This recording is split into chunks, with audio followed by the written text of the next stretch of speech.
All right, grade nines, we're going to do the pop can race challenge. So we're going to use static electricity to race pop can cars around a racetrack or obstacle course.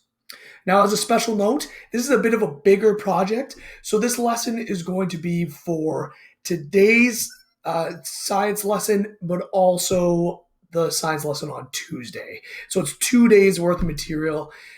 So you're going to have to pay close attention as to which parts are due and when.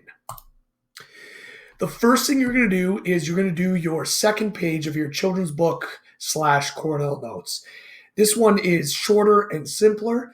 Please don't spend more than 5 to 10 minutes on this part of the activity.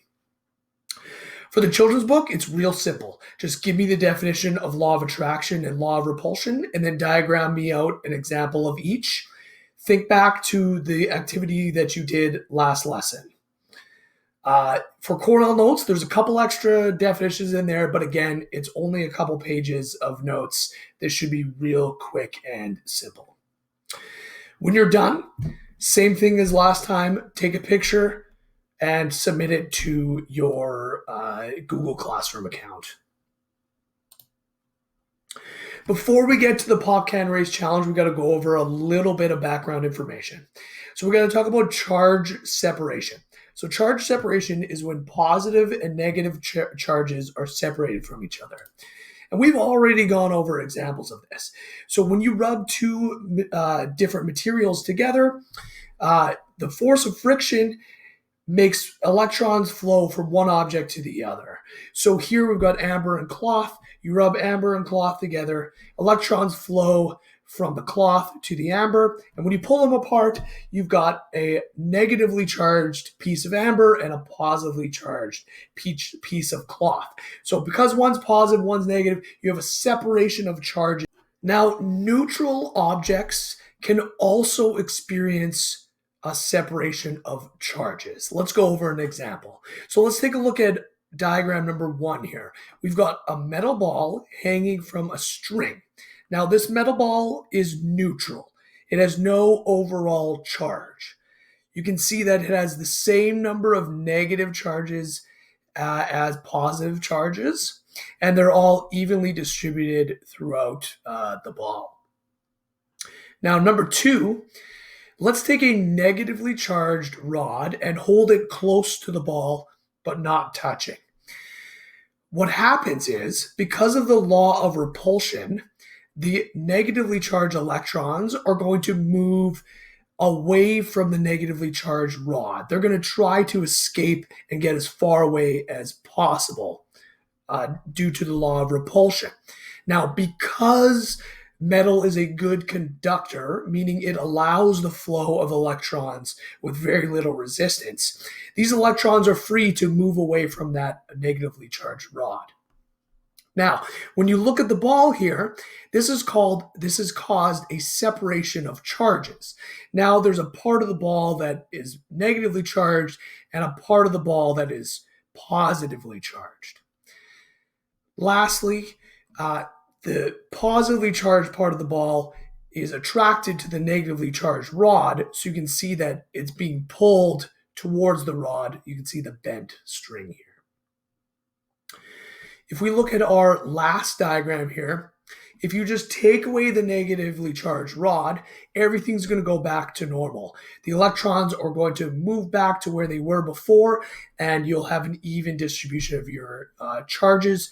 No longer is there a separation of charges. Let's go over a second example. So let's take a balloon and let's rub it against this wool sweater. Now you can see we've got a separation of charges. The wool sweater has become positively charged. The rubber balloon has gained a bunch of electrons, so it's become negatively charged. Now, let's hold it up to the wall on the right-hand side of the diagram here, and let's see what happens. So as the negatively charged balloon gets closer and closer to the wall, due to the law of repulsion, the negatively charged balloon is going to push the negative electrons away from it.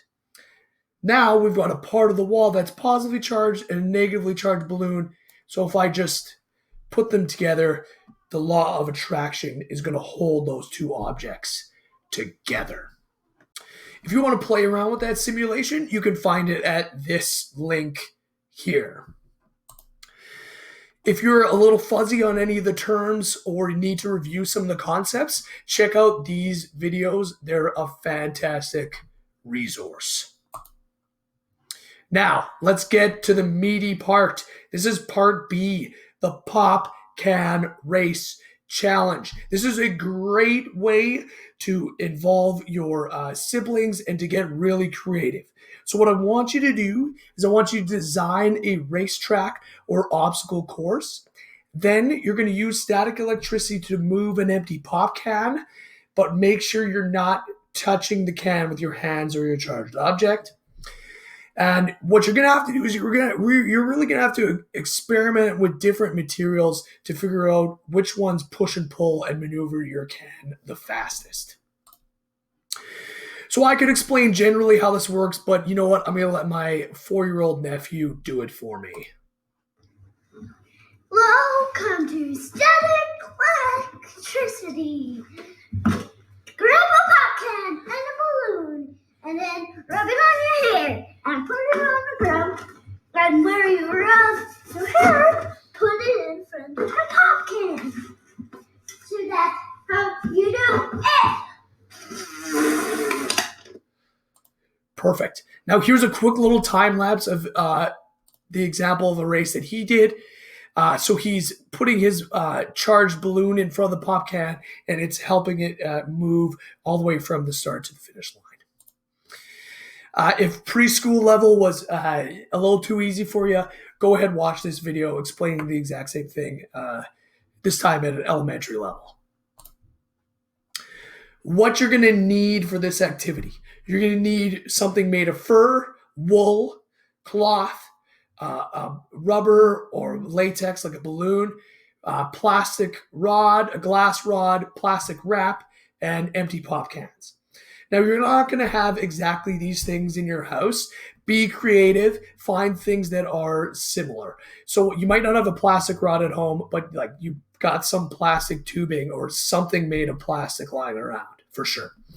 Also, feel free to add anything else you want to add for this experiment. Doesn't matter. Be creative. Now, in the instructions to this activity, I've laid out a couple questions to answer as you go. Now, I want you to answer these questions on a Google Doc or using pencil and paper. When you're done, just submit them to the Google Classroom. This part, the Pop Can Race part, is going to be due April 22nd, Wednesday, next Wednesday. Let's quickly go over these questions and instructions. So firstly, I want you to diagram or describe your race course. Is it straight? How long is it? Are there twists and turns? Are there any obstacles that people have to move around? You know, the easiest way to do this is just like take a picture and include it in your project.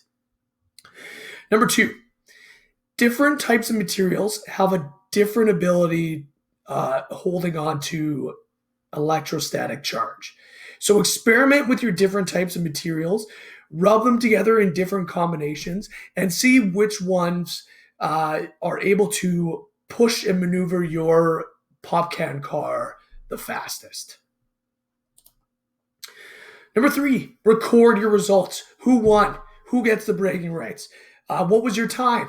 Include a picture or a video of your race. Number 4, this one's the toughest. Diagram and explain how your pop can was able to move without it being physically touched. So in your explanation, please use the terms static electricity, conductor, charge separation, and the law of attraction and repulsion. Perfect.